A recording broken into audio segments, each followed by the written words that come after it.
Nunca fui de asustarme por ruidos en la noche. En el monte todo suena.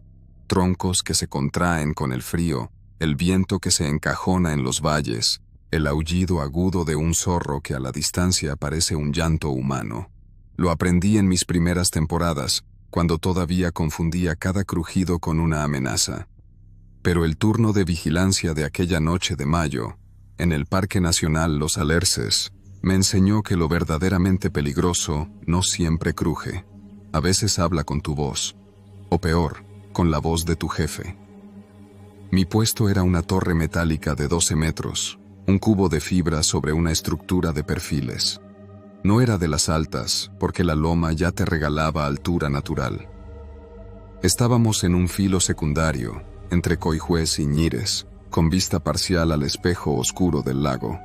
Adentro, lo de siempre, radio VHF, una portátil de respaldo, un anemómetro barato con caprichos, un termómetro pegado a la ventana, un catalejo, un mapa plastificado con microperforaciones donde clavábamos alfileres de control y un viejo Osborne Firefinder que sobrevivía por pura terquedad de los veteranos. Teníamos además una cámara térmica fija al este, regalo de un proyecto de cooperación, y una móvil chica fijada a la baranda, apuntando a la escalera.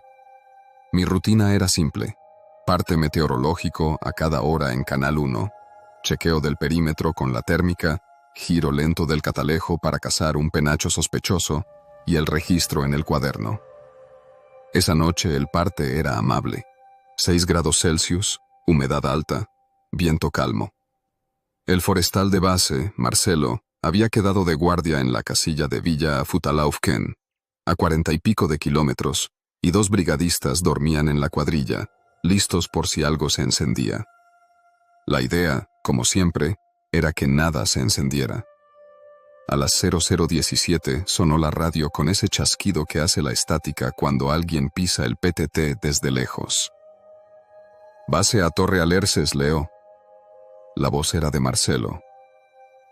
Reconocería ese acento cordillerano en un aeropuerto. «Torre Alerces, copia», respondí.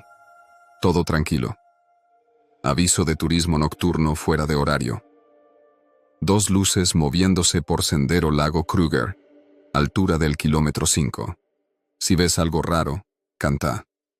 No era raro encontrar gente pasada de hora que quería ver el cielo limpio. Lo anoté y seguí con lo mío. La cámara fija no marcaba calor significativo. Hacía frío y el bosque, en la pantalla, era una alfombra de grises. A las 00:43, de nuevo la radio. Mismo chasquido, misma voz. «Base a Torre Alerces. ¿Podés confirmar que tenés la puerta de abajo abierta?» Fruncí el ceño. La puerta de abajo, una reja liviana al pie de la escalera, se dejaba sin traba por protocolo de refugio, sí, pero yo siempre la calzaba con una piedra para que no golpeara con el viento. «Afirmativo», dije. «Está sin traba, calzada. Manténela así, y cualquier movimiento en la escalera, avisa». Recibido. Me pareció un pedido raro, pero venía de base. No le di vueltas. Hice un barrido con la térmica hacia el este, donde nacía el sendero. Nada, solo manchas tibias de troncos que habían tomado sol durante el día. A la 1:12 la térmica marcó un calor pequeño a nivel de suelo, entre los ñires. Un punto, quieto. Podía ser un zorro, un perro cimarrón. Subí el zoom. La mancha vibró y se desplazó 1 metro. Luego se apagó, como si se hubiera tapado con algo. Tomé el catalejo por costumbre, aunque en esa oscuridad era inútil, y sentí el primer pellizco en el estómago. La radio saltó sola, sin el chasquido previo, como si ya estuviera abierta. «Torre Alerces», abrí la puerta. «Te mandamos apoyo», dijo Marcelo, seco. Miré el reloj. 1:14. No habíamos pactado nada. El protocolo era claro: no abrir a nadie sin contacto visual o identificación. «Base, negativo», contesté. «¿Quién viene?» Silencio. Luego, el mismo timbre, idéntico. Abrí. Soy yo. No apreté el PTT. El silencio se asentó en la cabina como escarcha.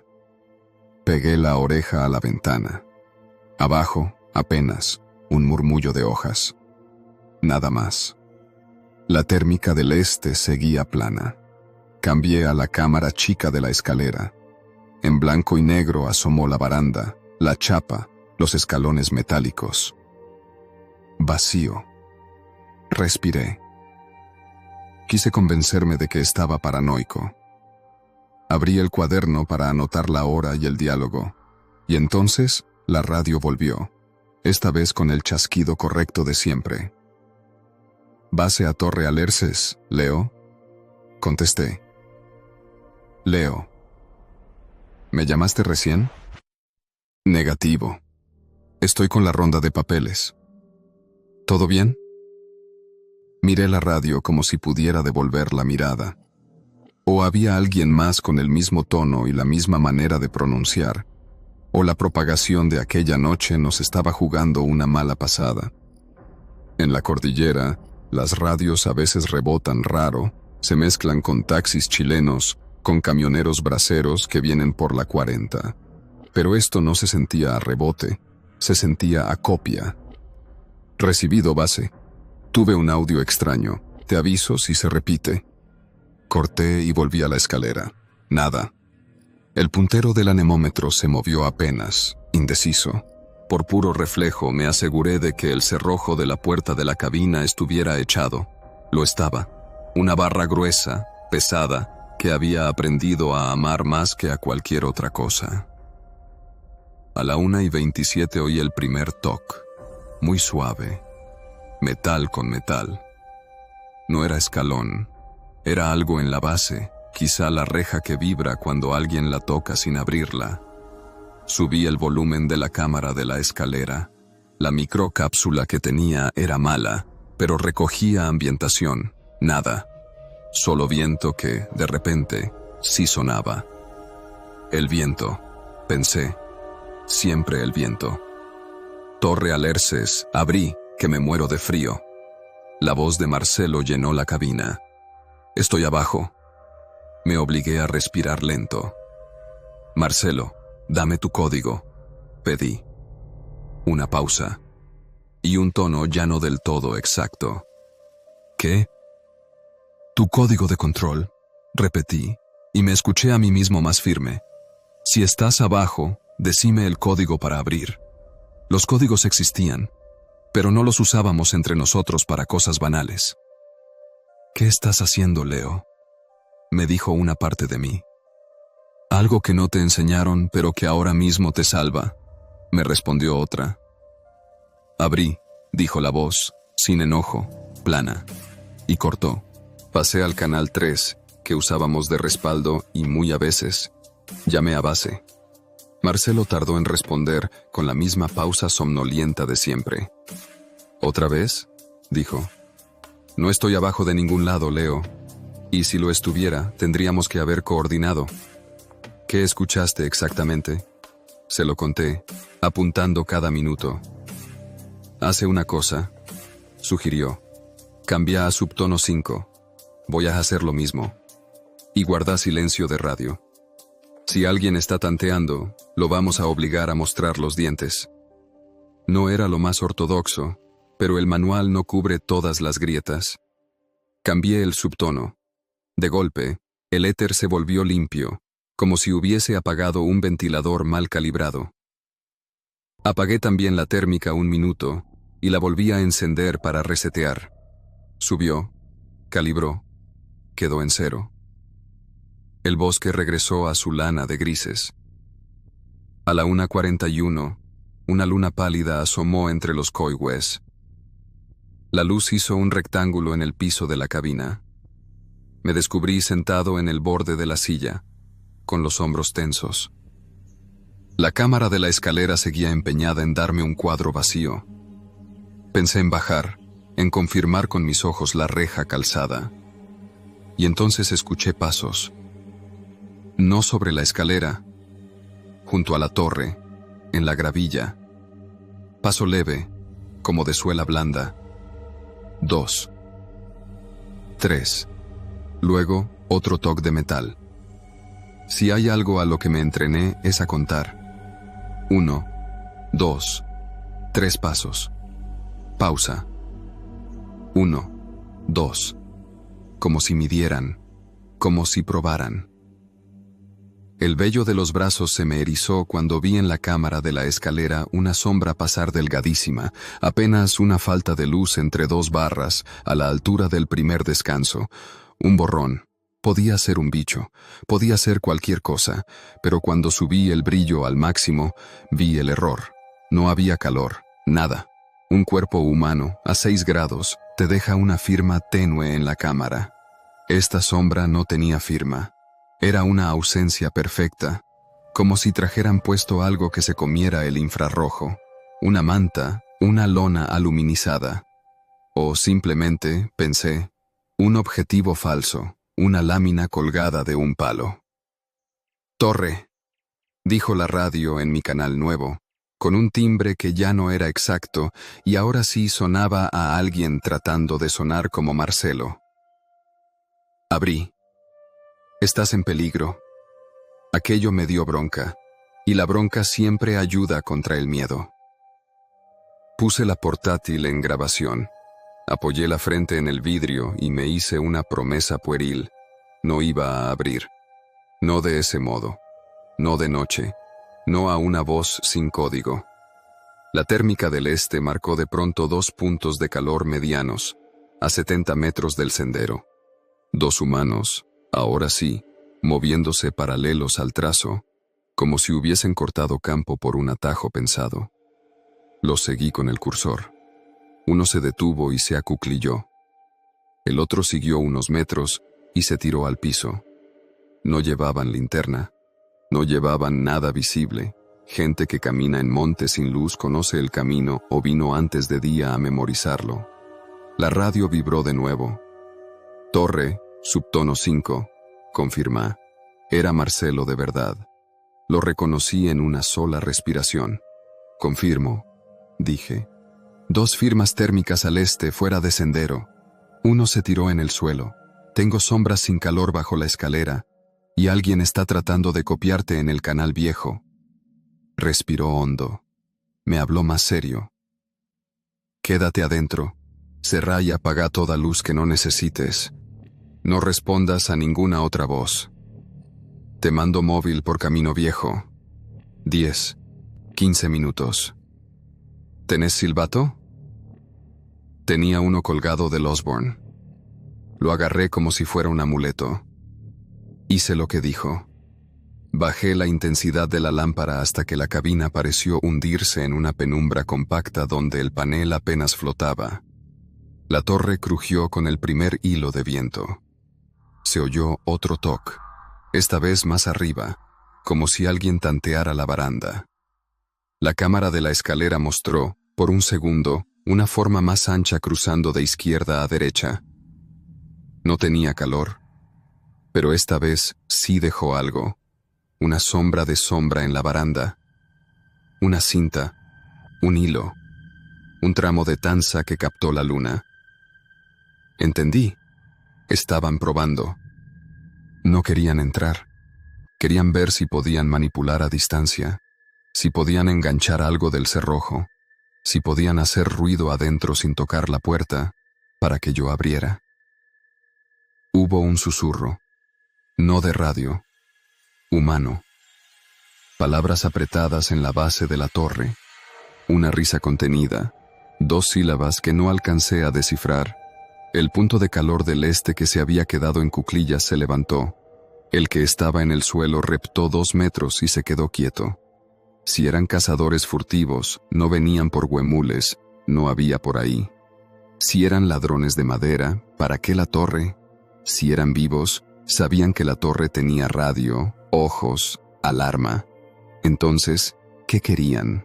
La respuesta vino sola: la radio. Si yo abría y ellos entraban, aunque no me hicieran nada, Aunque solo tocaran el panel, podían levantar códigos, frecuencias, nombres propios, horarios. Podían copiar la voz de Marcelo mejor. Podían construir un mapa de tiempo y gente para entrar otro día a donde de verdad querían entrar. Al galpón de la cuadrilla, al depósito de herramientas, al guardaganado de algún poblador. Todo empezaba conmigo abriendo una puerta. A las 1:58, la térmica mostró otro calor moviéndose rápido por el camino viejo. Era el móvil. El motor llegó primero al oído que a la pantalla. Un zumbido grave. Los puntos del este se achicaron, encorvados, y se perdieron entre los árboles. La sombra en la escalera desapareció de golpe, como si alguien hubiese recogido una caña de pescar. Y entonces se oyó, por primera vez, un paso en el primer escalón. Esta vez con calor. Humano. Verdadero. Un golpe firme en la reja. «Parque Nacional», gritó una voz nueva. Identificación visual. Encendí la luz exterior un segundo y la apagué. Vi krill de brillo en insignias, cascos amarillos, una linterna peinando el aire. Abrí el cerrojo con la mano trabada. Me tembló igual. 2 brigadistas subieron, no rápido, con ese paso práctico de quien ya subió 100 torres. Fede, lo conocía, asomó primero y me miró como se mira a alguien que estuvo quizá 10 minutos más en el borde de lo que debía. «No abras a nadie por radio nunca más», dijo, sin tono de reto, solo de dato. «Aunque te juren el DNI». Bajamos. Al pie de la torre, en el suelo, recogimos 3 cosas. Un tramo de tanza con un mosquetón chico, la mitad de una manta de supervivencia, de esas aluminizadas, arrugada, y un walkie de juguete, de esos que venden en ferretería para obra, con la carcasa abierta y una batería pegada con cinta. No podía pisar mi frecuencia, pero podía parecer que pisaba algo. De la sombra de sombra en la baranda, colgaba todavía un pedazo de cinta aisladora. «Vinieron a medirte», dijo Fede. «A ver qué haces cuando la voz correcta te pide algo incorrecto». Vinieron a medirme. Se me quedó clavado como astilla debajo de la uña. No eran fantasmas, ni sombras imposibles en el techo. Eran tipos con tiempo, paciencia y una precisión que hacía ruido porque no les temblaba el pulso. A las 3:10, ya con el móvil estacionado cruzando el camino como barrera, llegó Marcelo. Subió sin apuro, como siempre, y me dio un mate. Lo tomé con manos todavía húmedas. Miró los hallazgos en el piso como si fueran piezas de museo. «La voz fui yo», dijo, antes de que yo preguntara. O mejor dicho, fui yo. Hay grabaciones mías dando indicaciones enteras en cursos y simulacros. No es difícil cortar, encadenar, limpiar un poco el ruido. Con eso y un disfraz de radio de obra te pueden confundir una noche fría. «¿Y por qué acá?», pregunté. «Acá no hay nada para robar». «Acá tenés lo que abre lo que sí», contestó. «Confianza. Si abrís sin ver, estás regalando el parque entero». Hicimos el acta. Sacamos fotos. Fede marcó en el mapa los puntos térmicos que yo había visto y una patrulla peinó, a pie, los alrededores hasta el amanecer. No encontraron a nadie. Solo huellas tenues, suelas blandas, un paquete de tabaco húmedo y 2 colillas recién apagadas. El lago, al fondo, se volvió de plomo y luego plateado. A las 8, el monte era otra cosa, y yo también. Tenía sueño, sí, pero una clarividencia áspera en la nuca, como quien sale de un examen largo y sabe cuáles preguntas respondió bien y cuáles no. Esa tarde, Marcelo redactó una circular de 2 páginas que después circuló por todo el distrito. Modificamos el protocolo. Prohibido abrir sin identificación visual, obligatorio cambiar subtonos si hay duda, registro de voces en biblioteca con etiquetas de uso interno. Los viejos al principio refunfuñaron. Tanta cosa para 4 vivos. Pero a la semana otro vigía de la zona norte reportó algo parecido. Voces, pedido de apertura, sombras sin calor. Ese segundo intento abortado nos cerró la boca a todos. Hay miedos que te sobreviven como cicatriz. No me quedó miedo a la noche ni al bosque, ni a los ruidos, ni a los ojos que brillan cuando el catalejo atrapa una lechuza. Me quedó una alarma nueva, más difícil de explicar. El miedo a lo que se parece a lo verdadero. A una frase con la entonación exacta, a un timbre apenas desplazado. Lo que te pide que hagas lo de siempre, pero un minuto antes.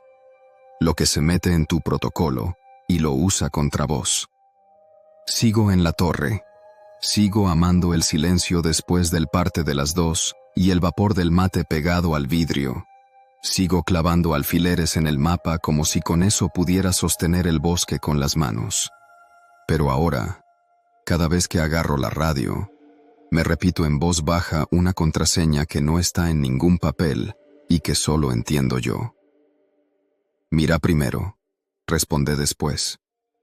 La puerta de abajo sigue sin traba, como ordenan las normas. La mía, en cambio, pesa un poco más que antes y me gusta que pese, sí. Porque algunos monstruos no necesitan fuerza para entrar. Les alcanza con que vos les abrás.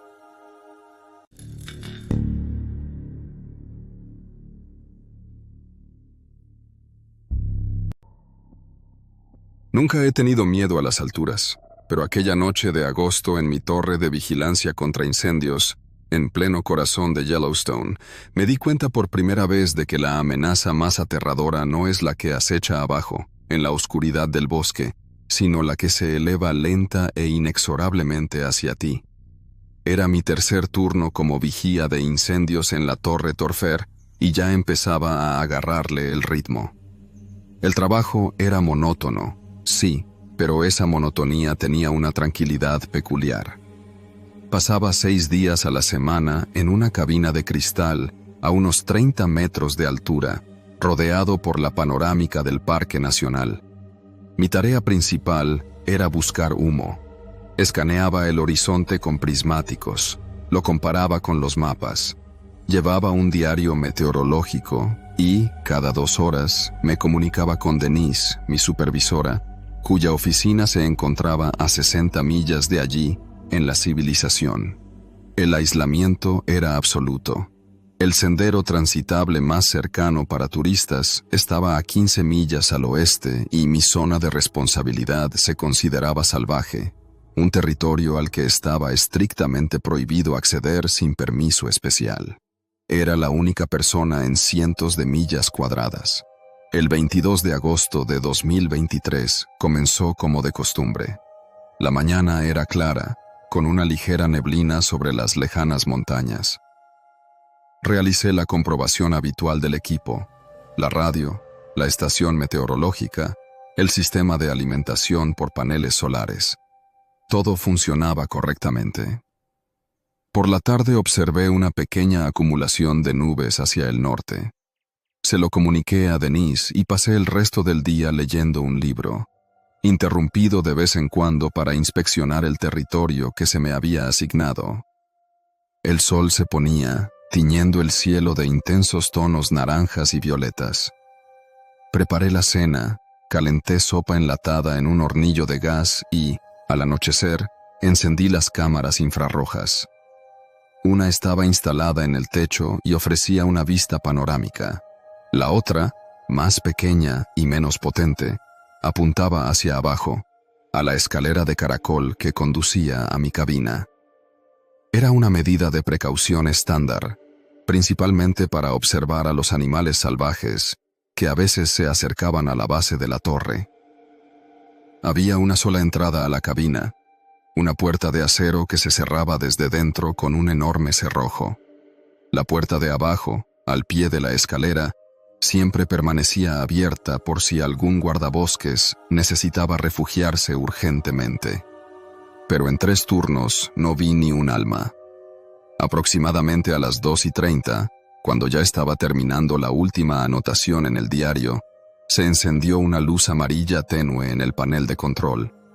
Estaba conectada a un sensor de movimiento instalado en el sector Sierra Bravo, a unas 3 millas al este de la torre. Era una zona vieja y cubierta de maleza, donde en otro tiempo hubo un sendero de leñadores, cerrado hacía más de 20 años. No le di mucha importancia. Probablemente se trataba de un alce o un oso pardo, pero las instrucciones exigían comprobarlo. Cambié el monitor principal a la cámara de visión lejana orientada en esa dirección. La imagen infrarroja era granulada, en blanco y negro. Giré la palanca del zoom tratando de enfocar la zona donde se había activado el sensor. El bosque se alzaba como una pared inmóvil. Ya estaba a punto de darme la vuelta y anotar falsa alarma por fauna, cuando de pronto noté un movimiento. Algo se desplazaba entre los árboles. Era demasiado pequeño para ser un alce y se movía sobre 2 patas. Un humano. Lo primero que sentí fue irritación. Algún turista extremo había decidido atajar por una zona restringida. Era una infracción grave, pero podía pasar. La gente es imprudente. Cogí la radio. «Denise, aquí Leo de Torfer. ¿Me recibes?» Se oyó un crujido en el altavoz, y luego la voz tranquila de Denise. «Te oigo, Leo. ¿Qué pasa?» Se activó el sensor en el sector Sierra Bravo. Veo una figura solitaria. Parece un hombre. Se dirige hacia mi posición. Hubo una breve pausa. ¿Un turista a estas horas y en ese sector? ¿Estás seguro? Se notaba la duda en su voz. Absolutamente. Lo veo en la cámara térmica. No va por sendero. Cruza el bosque en línea recta. Entendido. Sigue observando, pero no entres en contacto. Probablemente se ha perdido. Por la mañana enviaremos un grupo. Solo registra sus movimientos. Corto. Dejé la radio y volví a fijar la mirada en el monitor. La figura seguía avanzando. Su andar era extraño, tranquilo, pero mecánico, sin la más mínima vacilación. Una persona perdida en el bosque por la noche se habría movido de otra manera. Se habría detenido, mirado alrededor. Habría usado una linterna. Esa figura no tenía linterna, simplemente avanzaba a velocidad constante, como si supiera exactamente a dónde iba, y venía directo hacia mí. Pasó aproximadamente 1 hora. La figura salió del bosque y apareció en una meseta rocosa al pie de la colina donde estaba mi torre. Ahora podía verla mejor, una silueta alta y delgada. No llevaba mochila ni equipo, solo una figura oscura contra el fondo de piedras más claras. Sin detenerse, comenzó a subir por la ladera. Me invadió una sensación desagradable y fría. Ya no parecía un turista perdido. Todo era extraño. La ruta, la hora, la falta de equipo, el paso monótono. Volví a la radio. «Denise, soy Leo. La figura ha salido a la meseta al pie de la torre. Sigue avanzando hacia mí.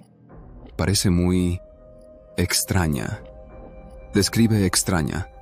La voz de Denise seguía tranquila, pero había tensión. Se mueve como si tuviera un objetivo, y ese objetivo es mi torre. No parece perdido. No veo linterna ni mochila. Leo, cierra la puerta y no salgas bajo ninguna circunstancia. ¿Entendido? Limítate a observar. Todos te vemos por las cámaras. La puerta ya está cerrada, Denise. La aseguré en cuanto oscureció. Dejé la radio y me acerqué a la puerta para comprobarlo. El enorme cerrojo de acero estaba en su sitio, encajado firmemente en la ranura del marco. Tiré de la manija. No cedía. Solo se podía entrar desde fuera si yo mismo abría la cerradura. Volví a los monitores. La figura desapareció de la vista de la cámara principal, quedando en el ángulo muerto justo debajo de la torre. La única forma de ver lo que ocurría era la pequeña cámara dirigida hacia la escalera. Cambié la imagen. La pantalla cobró vida, mostrando la escalera de caracol descendiendo hacia la oscuridad. Los primeros tramos estaban vacíos. Esperé, escuchando el silencio. De noche solía oír el aullido del viento o el lejano ulular de una lechuza. Ahora no se oía ni un ruido, un silencio absoluto y opresivo. Y entonces lo vi. En la parte inferior de la pantalla, en el primer escalón, apareció una figura oscura. Permaneció inmóvil unos segundos y luego comenzó a subir lentamente, escalón a escalón, sin hacer ruido. La cámara tenía micrófono, pero no oí ni el chirrido del metal ni el golpeteo de pasos. Solo un movimiento uniforme y metódico hacia arriba. El frío que hasta entonces era solo una incomodidad se convirtió en un nudo helado en el estómago. Mi cerebro buscaba desesperadamente una explicación lógica y no la encontraba. La puerta inferior, la de la base, era una simple reja sin cerradura, pero mi puerta, la de la cabina, estaba cerrada por dentro. Nadie podía subir por esa escalera y llegar hasta mí. Era físicamente imposible. Y sin embargo, él seguía subiendo. Agarré la radio. Me temblaban las manos. «Denise, está en la escalera. Está subiendo». «¿Qué, Leo? Eso es imposible. Estás encerrado». «Lo sé. Lo estoy viendo ahora mismo en la cámara. Está subiendo hacia mí». No hubo respuesta. Un silencio largo y pesado. Vi cómo la figura ya había recorrido la mitad del tramo. Sus movimientos eran fluidos, casi inhumanos. No mostraba el más mínimo esfuerzo para subir una escalera tan empinada. «Leo», dijo por fin Denise, con una voz irreconocible. «Aléjate de la puerta. Ve a la esquina más alejada de la cabina y no te muevas. Podemos ver la imagen de tu cámara. Hemos enviado un helicóptero. El más cercano está a 1 hora de vuelo. Quédate quieto y en silencio». 1 hora. La figura en el monitor estaba ya a pocos pasos de mi puerta. Podría haber estirado el brazo y casi tocarla de no ser por la barrera de acero. Miré la pantalla, hipnotizado. La silueta se hacía más nítida, alta, de extremidades largas. El rostro seguía oculto en sombras. La figura llegó al rellano y se detuvo, justo frente a mi puerta. Se quedó allí, a un paso de mí, al otro lado de una fina lámina de metal. Contuve la respiración, esperando un golpe, un grito, un intento de derribar la puerta. No pasó nada. La figura simplemente permanecía allí. Miré el cerrojo de acero, brillante bajo la luz del panel, y escuché el silencio absoluto. No se oía ni un solo ruido, solo la presencia detrás de la puerta. Algo que no podía estar allí y no se iba. El tiempo se estiró en una masa espesa y viscosa. Los segundos se alargaban como minutos. Me senté sin atreverme a apartarme del panel de control y alterné la mirada entre dos cosas: la figura inmóvil en el monitor y el cerrojo de acero. Ambos parecían igualmente irreales. Oía mi propia respiración entrecortada en el silencio ensordecedor. La voz de Denise, con su promesa del helicóptero, parecía un eco de otra vida donde las leyes de la física aún se respetaban. Aquí, en esta jaula de cristal a 30 metros de altura, esas leyes parecían haber dejado de existir. Pasaron unos 10 minutos. La figura detrás de la puerta no se movía. No oí ni un intento de girar la manija, ni un chirrido. Era peor que una agresión directa. Era una presencia pasiva, expectante, que enloquecía con su inmovilidad. Intenté pensar con racionalidad. ¿Una broma sofisticada? ¿Quién la organizaría y por qué traer a alguien a este lugar remoto para quedarse de pie, en silencio, tras la puerta de una torre contra incendios? Requería recursos y una motivación incomprensible. Y entonces, la figura en el monitor se movió. No bajó ni intentó atacar la puerta. Lentamente, con la misma fluidez antinatural, comenzó a desplazarse hacia un lado a lo largo de la estrecha plataforma frente a la puerta y desapareció del campo de la pequeña cámara. Mi corazón dio un vuelco. La plataforma frente a la puerta era parte de un balcón circular que rodeaba toda la cabina. No tenía más de 1 metro de ancho y ahora esa cosa estaba allí. Lentamente, tratando de no hacer ruido, giré la cabeza hacia la ventana más cercana. La cabina era casi completamente acristalada, del suelo al techo, para proporcionar una visión de 360 grados. Ahora, esa característica se había convertido de ventaja en maldición. Me sentía como un pez en un acuario. Afuera solo había una oscuridad impenetrable en la que se reflejaba la tenue luz de mis instrumentos. Y en ese reflejo, vi un movimiento. Una silueta oscura pasó lentamente frente a la ventana. Se movía por la galería y lo veía de perfil. Era alto, más delgado de lo que parecía en la cámara, con brazos anormalmente largos. No caminaba, más bien se deslizaba. No oí ni un solo paso sobre la rejilla metálica del balcón. Se movía en sentido de las agujas del reloj. Me quedé inmóvil, convertido en estatua, y lo seguí con la mirada, girando la cabeza. Pasó por la ventana sur, luego por la oeste. Yo estaba atrapado y el depredador me estudiaba desde todos los ángulos. Volví a la radio, intentando que la voz no me temblara. Denise, se mueve. Está en el balcón. Está rodeando la cabina. Leo, ¿qué ves?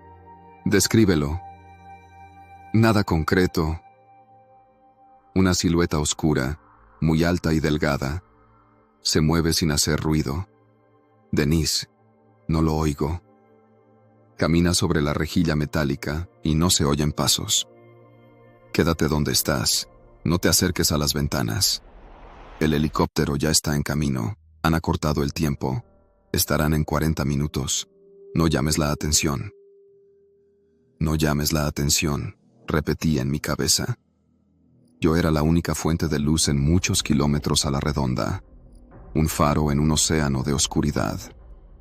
La figura completó el círculo y se detuvo de nuevo junto a la puerta. Esta vez no permaneció tanto. Tras unos segundos inmóvil, hizo algo que mi cerebro se negó a aceptar. Levantó la cabeza y miró hacia el techo. Luego empezó a subir. No vi cómo lo hacía. No había escaleras ni cuerdas. La silueta simplemente comenzó a desplazarse hacia arriba, más allá del borde del marco de la ventana, como si se aferrara a algo invisible en el revestimiento metálico liso. En un segundo desapareció por completo de mi vista. Se produjo una nueva fase de silencio, aún más siniestro. Antes, al menos, sabía dónde estaba la amenaza, justo detrás de la puerta. Ahora no sabía nada. ¿Se había ido? ¿Había bajado? Entonces se oyó un chirrido leve, casi imperceptible, procedente de arriba. No era un golpe. Era el sonido que hace una estructura metálica cuando se le transfiere peso lentamente. El sonido venía del techo. Estaba en el techo, justo encima de mi cabeza. El pánico subió por la garganta como una ola caliente y corrosiva. Yo estaba en el punto más alto de la estructura. Solo había una antena y un pararrayos más arriba. El techo era inclinado, de metal. No tenía barandillas ni asideros, especialmente en la oscuridad, pero estaba allí. Denise. Mi voz fue un susurro ronco. Está en el techo. He oído crujir el metal. ¿En el techo, Leo? Eso es imposible. No hay salientes ni escaleras. ¿Cómo pudo subir ahí? No lo sé, Denise. Solo digo lo que he oído. Después, los chirridos cesaron. Volvió a reinar el silencio. Me senté encogido en la silla y miré al techo como si pudiera ver a través del acero. Cada minuto de espera del helicóptero parecía una eternidad. Pensaba en los pilotos que volaban hacia aquí. Ellos estaban en un mundo que yo entendía: motores, aerodinámica, instrumentos. Yo, en cambio, era el epicentro de algo que no encajaba. A los 20 minutos, oí un ruido lejano, apenas perceptible. Se hizo más fuerte, convirtiéndose en el zumbido intermitente de las palas de un helicóptero. Nunca en mi vida me había alegrado tanto ese sonido. Era un ancla que me conectaba con la realidad. Al poco, un haz de luz cegador apareció en la ventana. Recorrió la ladera de la colina, la base de la torre, e iluminó la escalera de caracol vacía. Luego el haz se elevó y bañó con luz la cabina y el balcón. Todo estaba vacío. Nadie. El foco barrió el tejado. Nada. El helicóptero se detuvo a varias decenas de metros de la torre. Se oyó una nueva voz por la radio, clara y concisa. Torre de vigilancia Torfer. Aquí el grupo de búsqueda Bravo 1. Reconocimiento visual completado. El perímetro está despejado. Repito, perímetro despejado. Vamos a bajar a un Ranger para inspección detallada. Quédese dentro. Vi cómo una figura se separaba del helicóptero y descendía por un cable hasta mi balcón. Era un Ranger con todo el equipo. Desenganchó el cable, hizo un gesto al helicóptero y comenzó una inspección metódica. Recorrió toda la galería, iluminando cada rincón con una potente linterna. Luego se acercó a mi puerta. Leo, soy el Ranger Carl. Todo está despejado fuera. No hay rastros, nada inusual. Denise ha dado permiso. Puedo entrar si abres. Tragué saliva. Las manos aún no me obedecían, pero me acerqué a la puerta y, con esfuerzo, aparté el pesado pestillo. La puerta se abrió y en el umbral apareció un hombre de mediana edad, rostro curtido. Detrás, el helicóptero inundaba todo con su estruendo y su luz. ¿Todo bien, chico?, preguntó entrando. Tienes mal aspecto. Estaba aquí, dije, en la escalera, luego en el balcón y en el tejado. Carl me miró con compasión, como a alguien que ha sucumbido al pánico en soledad. No hemos encontrado a nadie, ni abajo ni aquí. Quizá fue un oso. Y el estrés. No era un oso. Lo interrumpí. Lo vi en la cámara. Carl suspiró y llevó la radio a los labios. Denise, soy Carl. Estoy dentro con Leo. Aquí todo está bien. Recomiendo revisar el techo para descartar cualquier posibilidad. Pide al piloto que me suba. Salió de nuevo al balcón y, un minuto después, el cable volvió a bajar. Carl lo sujetó y se elevó. El helicóptero lo llevó directamente hasta el techo y lo bajó con cuidado sobre la superficie metálica inclinada. Permaneció allí unos segundos, iluminando el espacio a su alrededor con la linterna, y entonces su voz resonó en mi radio, que no había soltado.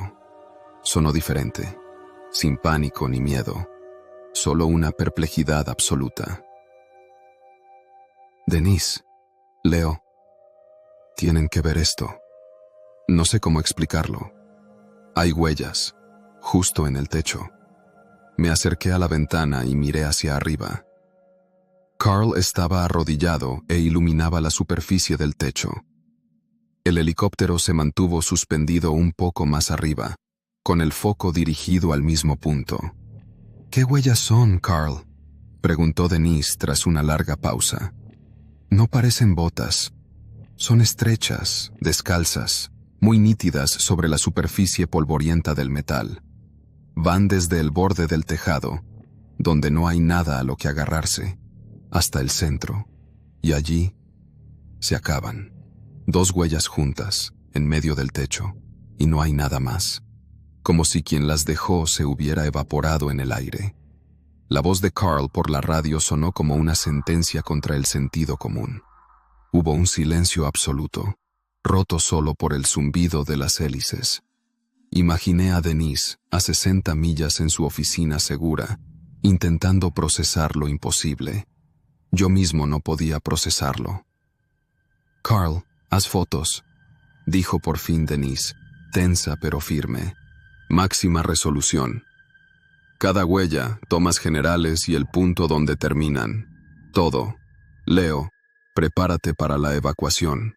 No te quedes ni un minuto más. No hizo falta que lo repitiera.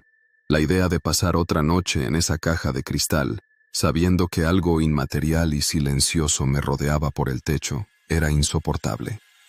Rápidamente metí mis pocas pertenencias en una mochila, un libro, ropa de recambio, un termo. Todo lo demás, equipo, revistas, mapas, pertenecía al servicio de parques. Carl permaneció en el techo unos 10 minutos más, fotografiando metódicamente las huellas bajo el foco del helicóptero. Luego bajó al balcón. Tenía el rostro pálido bajo la visera. No me miraba a los ojos. «Nos vamos», dijo lacónico. «El helicóptero te llevará a la base. Por ahora cerrarán la torre.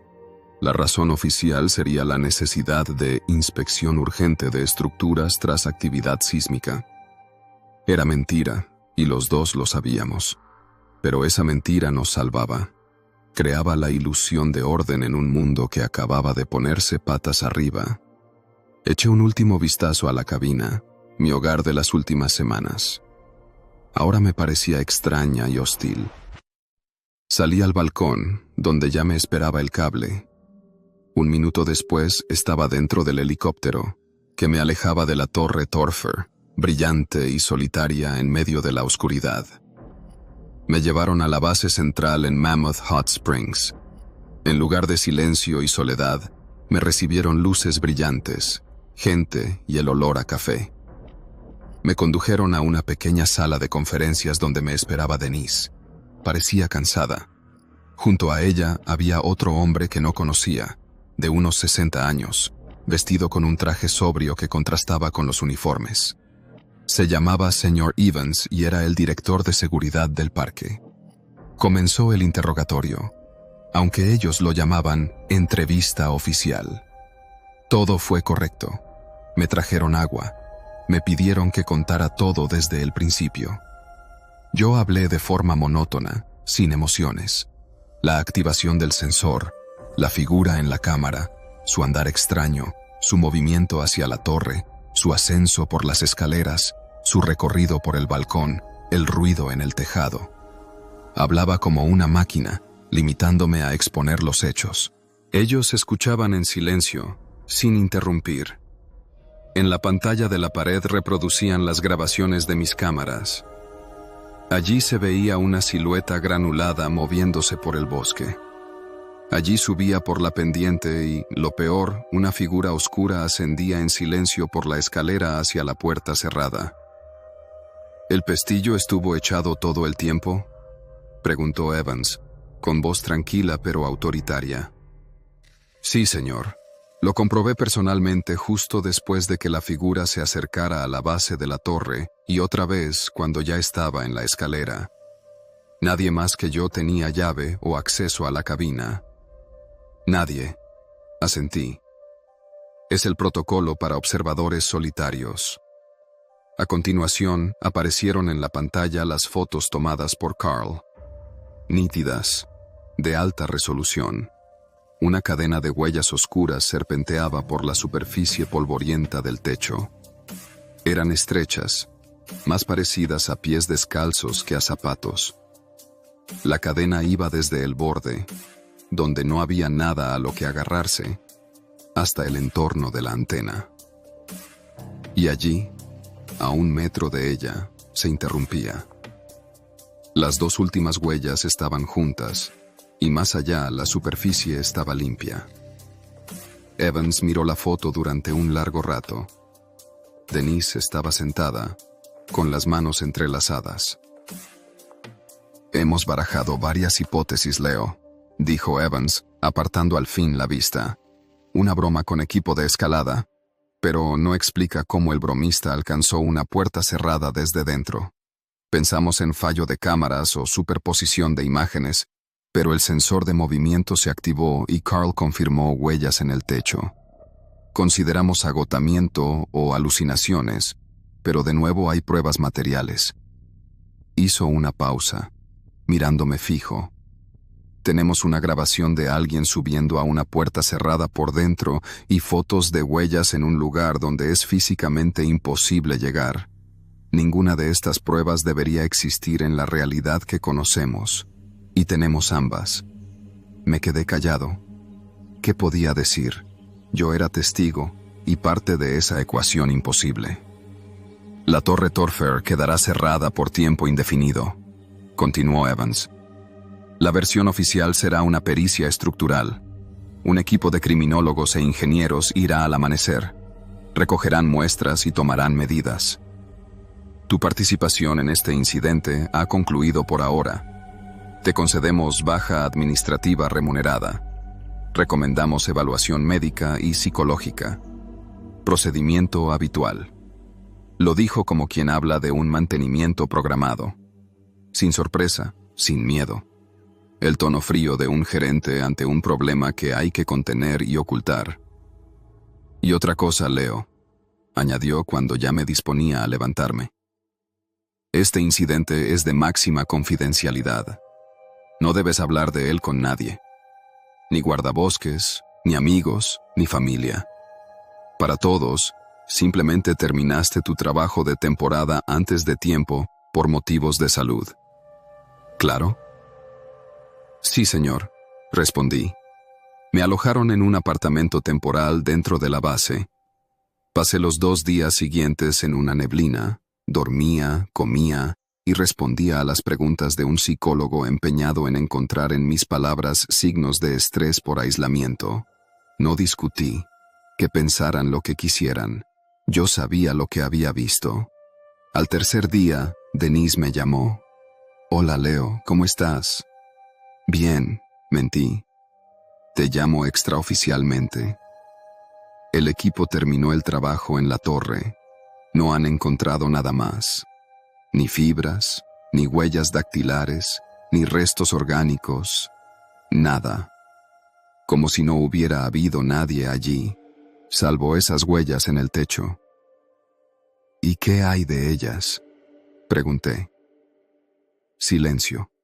Recibimos datos preliminares de los expertos en trazas que analizaron las fotos de Carl. Dijo lentamente, midiendo las palabras. Construyeron un modelo tridimensional basado en la presión ejercida sobre la superficie, y la distribución no se corresponde con la biomecánica humana. Cuando caminamos, transferimos el peso del talón a la punta. En estas huellas, la presión se distribuye uniformemente por toda la planta, como si no hubiera pisado un ser humano, sino una forma perfectamente equilibrada. Volvió a callar. Esperé, con un escalofrío en la espalda. Y hay algo más, Leo. Lo más extraño, a juzgar por la profundidad de la huella en la capa de polvo y las micropartículas del metal, comparadas con muestras de control, el ser que las dejó era prácticamente ingrávido. Su peso, según cálculos, no superaba los 5 o 7 kilos. La información del peso fue la gota que colmó el vaso. Una cosa es enfrentar lo inexplicable. Otra, obtener confirmación cuantificable de que lo inexplicable viola las leyes básicas. Una figura alta y humanoide que no pesaba más que un gato. La idea no cabía en la cabeza. Rompía mi imagen del mundo. La licencia administrativa se convirtió en un arresto domiciliario de facto. Vivía en el apartamento asignado. Salía a comprar comida, intentaba leer, pero las letras se nublaban. Cada noche soñaba con una escalera de caracol y una sombra que subía en silencio por ella. La dirección del parque dejó de contactarme. Yo era un problema que habían aislado. No me despedían para no levantar sospechas. Esperaban a que me calmara, me resignara y desapareciera en silencio. Pero no podía resignarme. El miedo dio paso, poco a poco, a otra cosa más fuerte, la necesidad obsesiva de entender. No creía en fantasmas ni demonios. Lo que encontré era material. Dejó huellas, lo captó una cámara. Por lo tanto, debía obedecer alguna ley, aunque yo la desconociera. Empecé mi propia investigación silenciosa. Mis únicas herramientas, un portátil y acceso a Internet. Comencé por los archivos oficiales de Yellowstone. Buscaba incidentes relacionados con torres de vigilancia, accidentes, desapariciones, cierres anticipados. La mayor parte era rutinaria y aburrida: rayos, daños por tormentas, desguace de equipos obsoletos. Pasé casi una semana revisando informes y órdenes de los últimos 70 años y, al fin, encontré algo. En el informe de 1978, había una mención al cierre de la torre de vigilancia contra incendios de Osprey Point, en la parte norte del parque, de difícil acceso. La razón oficial: optimización de presupuesto y baja rentabilidad del mantenimiento por bajo riesgo de incendios. Algo sonaba falso. Las torres en Yellowstone son instalaciones estratégicas. No se cierran así como así por irrentabilidad. Indagué más. Buscando información sobre Osprey Point, encontré poca. La torre fue desmantelada en 1979. Solo quedaron los cimientos de hormigón. Pero hallé el nombre del último observador que trabajó allí: Arthur Jennings. Según una nota de servicio, lo trasladaron a un puesto administrativo en la oficina central tras el cierre.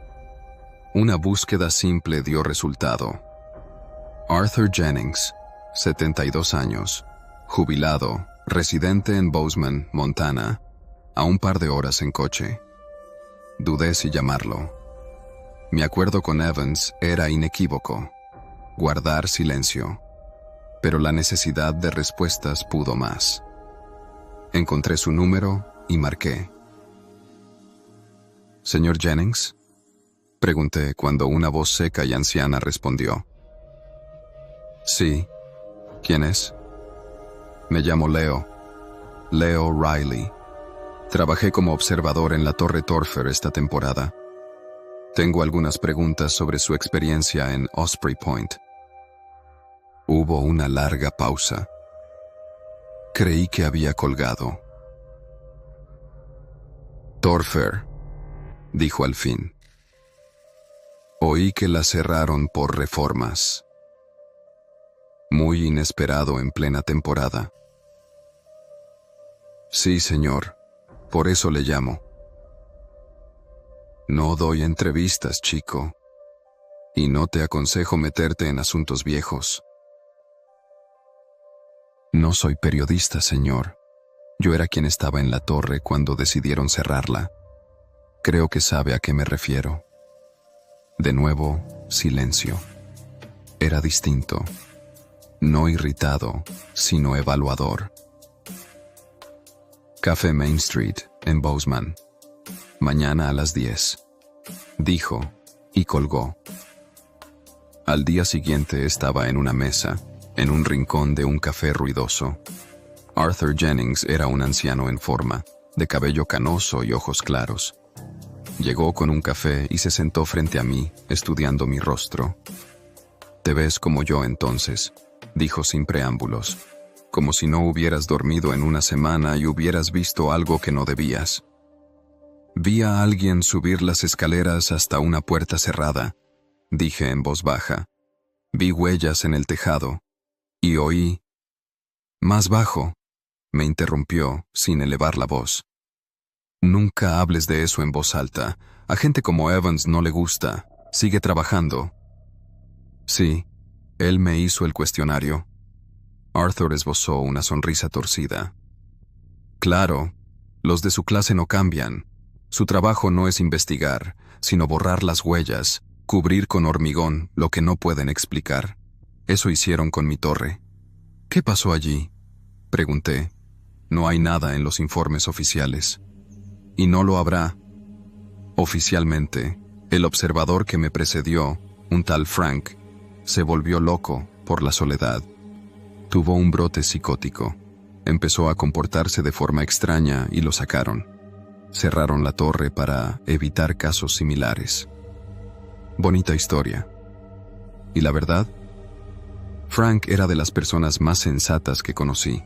Llevaba 5 temporadas. No estaba loco, estaba asustado, muerto de miedo. Yo lo sustituí durante la última semana, justo antes del cierre. No vi lo que él vio, pero lo sentí. La sensación de que te observan no desde el bosque, sino desde arriba. Y leí su diario personal, el que no entregó a sus superiores. Arthur bebió un sorbo, mirando más allá de mí. Esos diarios lo dicen todo. Los informes oficiales son basura. La verdadera historia del parque se escribe en diarios personales que luego se queman o se esconden. Frank escribió lo mismo que tú. Alguien que viene por la noche, sube las escaleras sin hacer ruido. Al principio pensó que era un turista perdido, pero luego empezó a venir todas las noches. Se quedaba detrás de la puerta. A veces daba vueltas por el balcón. Mis manos, sobre la mesa, se enfriaron. Era mi historia, contada 40 años atrás. ¿Qué quería?, pregunté. Intentaba entrar. No.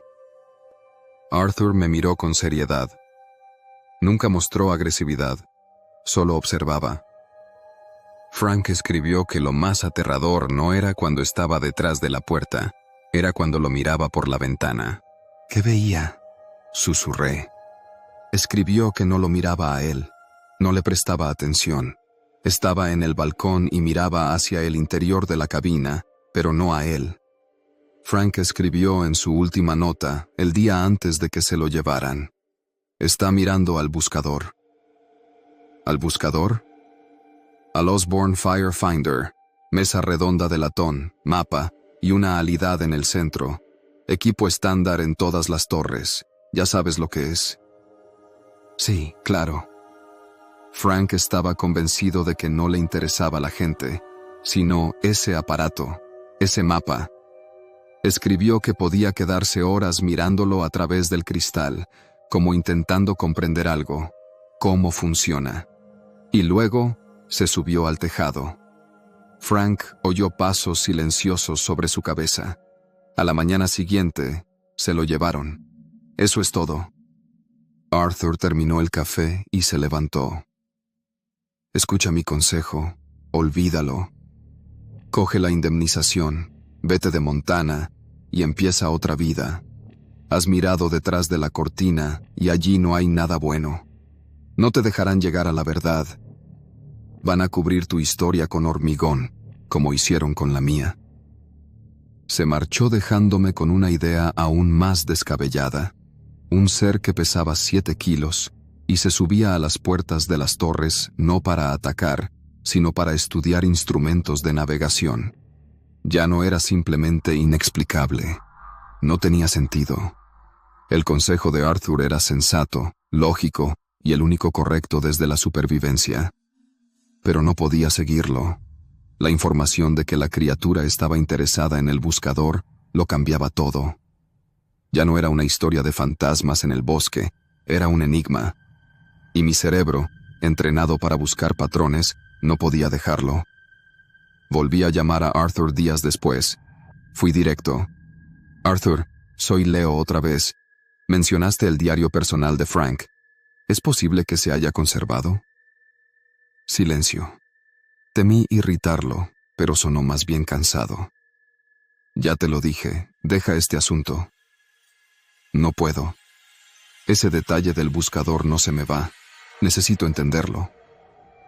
Entiende que hay cosas en ese parque que es mejor no tocar. No somos los primeros ni los últimos. Es como el tiempo.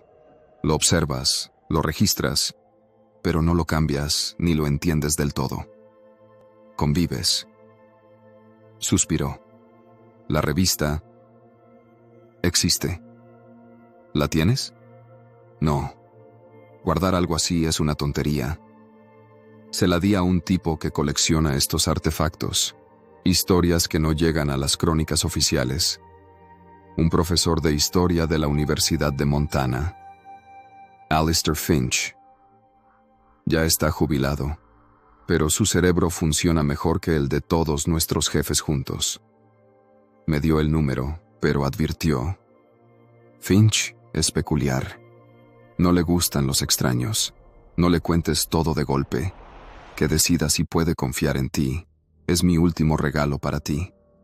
Encontré el despacho del Dr. Finch en el ala antigua del campus. Una habitación hasta el techo de estanterías, cajas de cartón, mapas, papeles. Olía a papel viejo y tabaco. Finch era un hombre bajito y corpulento, con una mata de pelo canoso y ojos vivos tras lentes gruesas. «Señor Riley», dijo, invitándome con un gesto a sentarme en la única silla libre.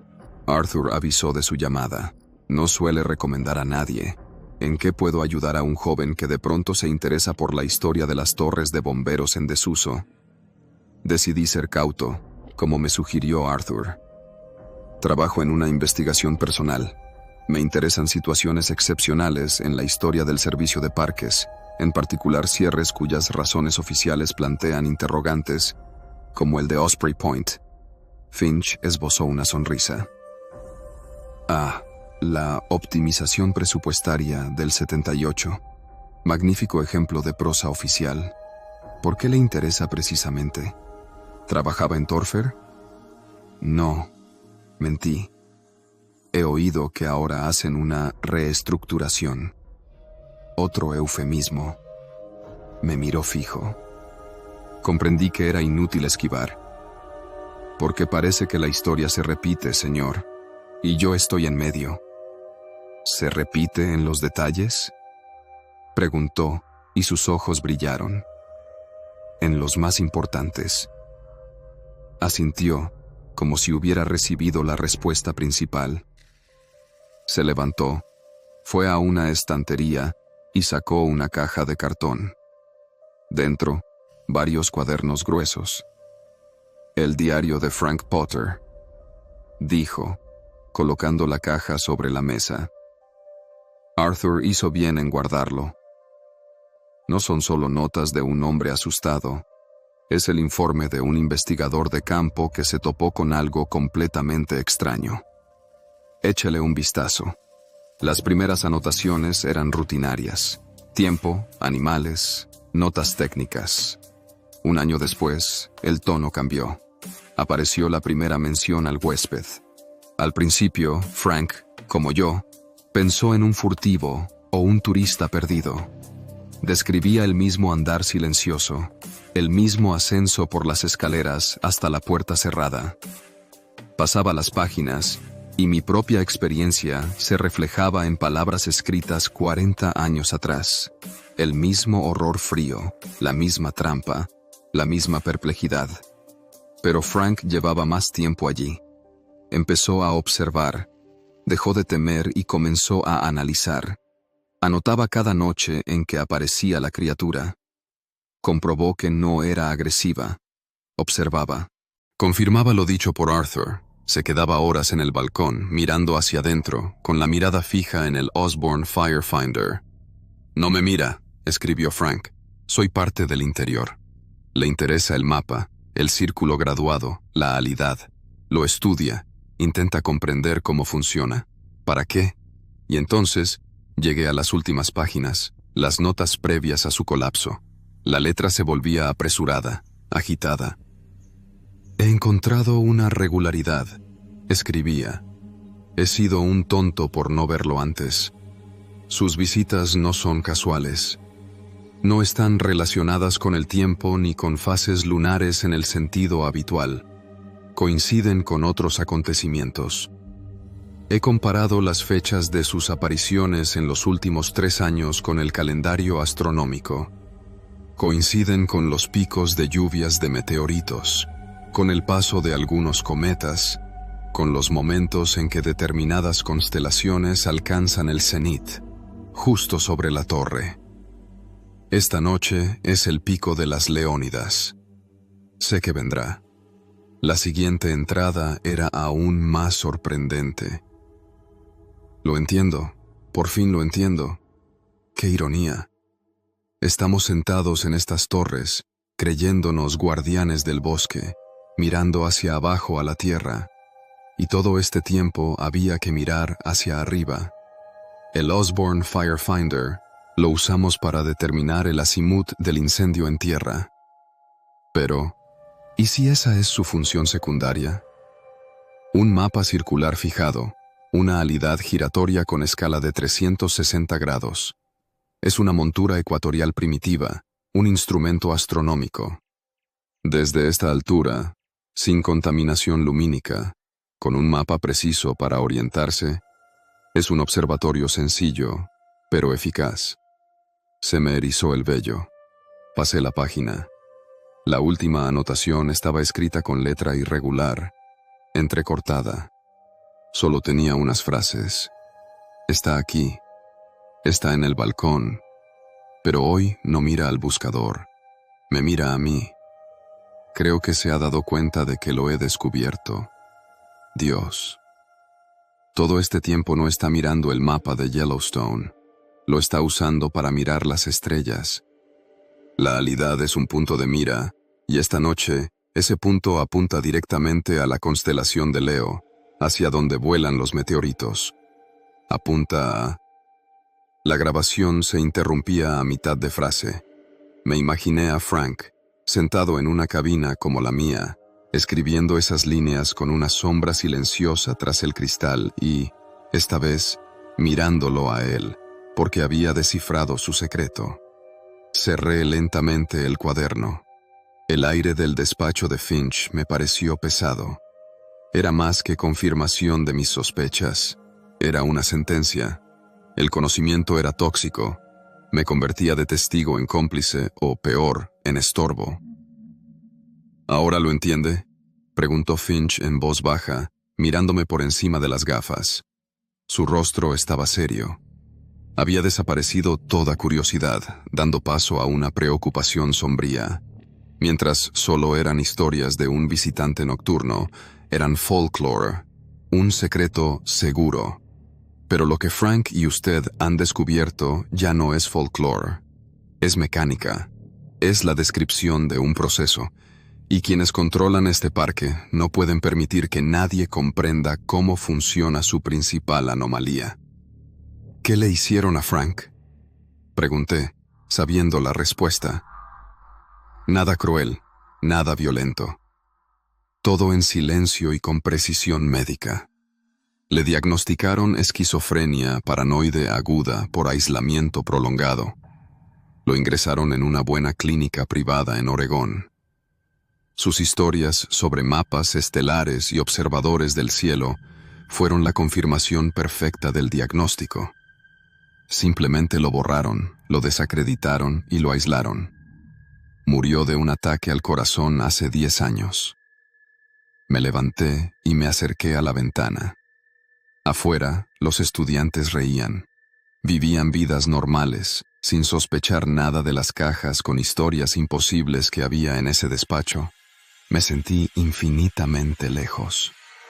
Ahora vendrán a por mí, dije, más como constatación que pregunta.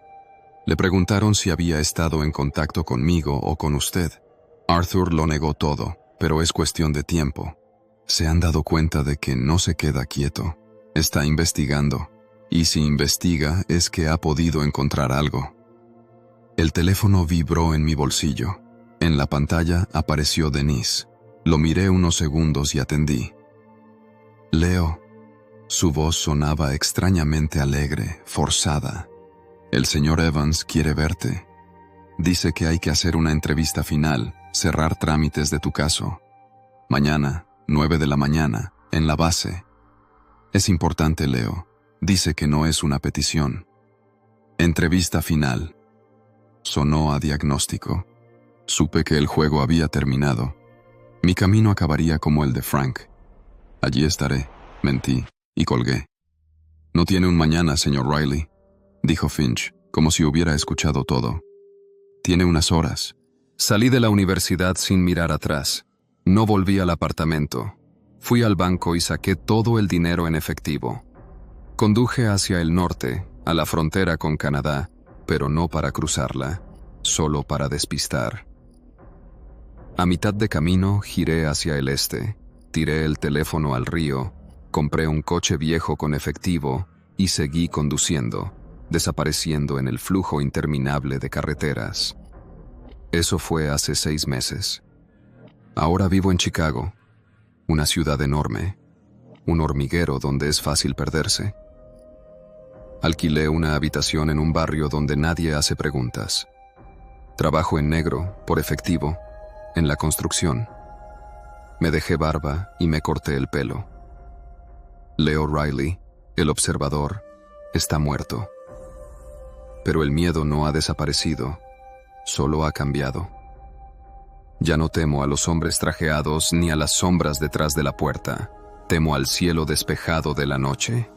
Me he vuelto un apasionado de la astronomía. En un portátil viejo descargué programas que simulan el cielo estrellado. Encontré archivos de datos astronómicos. Tenía que terminar la última frase de Frank. Empecé por su torre, Osprey Point. Introduje sus coordenadas. Luego encontré la fecha y la hora exactas de su última anotación y simulé la posición de las estrellas. Vi el pico de las Leónidas. El Osborne Firefinder en su torre estaba orientado a los puntos cardinales. Tracé una línea desde las coordenadas de la torre en dirección a la constelación de Leo, tal como él escribió. Una línea en el mapa que se extendía hacia el noreste. Luego hice lo mismo con mi caso, las coordenadas de Torfer, la fecha y hora de mi incidente. Esa noche no hubo grandes lluvias de meteoritos, pero en el cenit, sobre mi torre, estaba la constelación del dragón. Tracé una segunda línea desde Torfer en dirección a esa constelación. Iba casi recto hacia el norte. 2 líneas, trazadas en momentos y lugares distintos, que apuntaban a estrellas distintas. No tenían nada en común. Entonces se me ocurrió una idea. Arthur y Finch hablaron de otras torres descartadas. Pasé semanas revisando archivos y encontré otros 3 casos de problemas estructurales repentinos, con torres de vigilancia en Yellowstone y bosques nacionales adyacentes, entre los años 60 y 80. Para cada caso, localicé la fecha exacta del incidente y el evento celeste dominante de esa noche. Marqué las 5 torres en un mapa y tracé 5 líneas. Cada una partía de su punto y se dirigía en su propia dirección, dictada por la posición de las constelaciones. Y entonces lo vi. Mis manos se detuvieron sobre el teclado. Las líneas, trazadas desde puntos y épocas diferentes hacia estrellas distintas, se cruzaban. Todas convergían en un único punto del mapa, no en la cima de una montaña, ni junto a un geyser famoso, ni a la orilla de un lago. Simplemente en un cuadrado vacío y anodino del mapa, en la parte más remota y septentrional del parque. Un punto ciego entre montañas. Un lugar sin nombre. Miré ese punto de convergencia, ese foco invisible, y un horror helado, más intenso que el que sentí en la torre, me paralizó. Comprendí 2 cosas. La primera, no solo estaban mirando, estaban coordinando algo. Las torres eran sus teodolitos y las estrellas, sus puntos de referencia. Utilizaban nuestra tecnología primitiva para orientarse, trazando vectores, y todos esos vectores convergían en un punto.